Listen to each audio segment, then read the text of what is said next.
The next question is, America's most pressing foreign policy issue is. I think it's quite clear. Our most pressing foreign policy issue is that we have a fundamentally misguided foreign policy. There are two dimensions to that. One is that we believe that we can dominate the globe, that we can control what happens in every nook and cranny of the world. And the world is simply too big, and nationalism is much too powerful a force to make it possible for us to even come close to doing that. Second dimension of our foreign policy that gets us into big trouble is that we're heavily into transformation.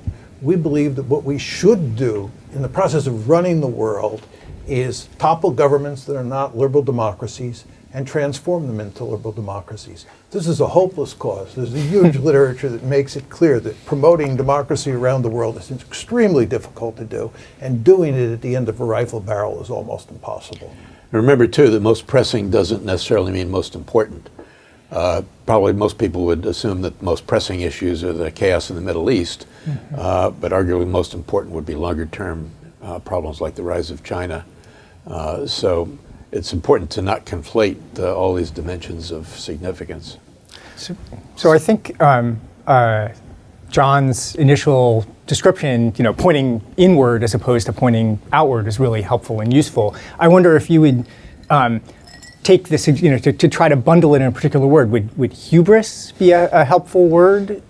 Something like that, like thinking we could control things we can't control? Yes, we have hubris. It's remarkably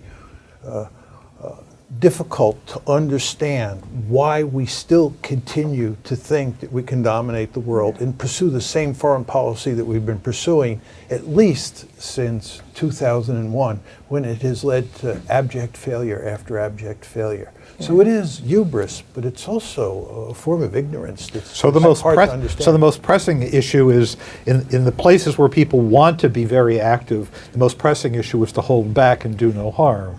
So there's 2 or 3 things on the agenda where we're a little bit spring-loaded, right? And you would say, well, for goodness sake, stop, at least in those places, right? So don't go deep back into Afghanistan in the hopes that you're going to save this thing. Don't go deeper into Iraq and Syria in the hopes that you're going to save those things. Because these are the things that are pressing in the sense that people feel like they really want to do something. I think I'd argue that the most important thing really is to come to some understanding of who we are and therefore why we do these things. Yeah, a critical understanding of the American identity. Right, and that cuts to the core of American political culture. And I think the root of the hubris is deep in the software that animates how we think about ourselves and how we think about the world. Is it the deep culture, or is it in fact the national security apparatus that we've built after World War II? The United States was not a highly interventionist country until after the Second World War. Then we built a large national security state. We had bases everywhere, and we've discovered we can't let go of any of that, even though the original reason for building it is gone. But even before World War II, we believed that we were the chosen people. It's Manifest just that since destiny. World War II, we have chosen to operationalize that notion in a completely different way. In a very different way. We think the way to spread democracy is with a rifle barrel instead of spreading democracy by creating a really good one here that others would want to emulate.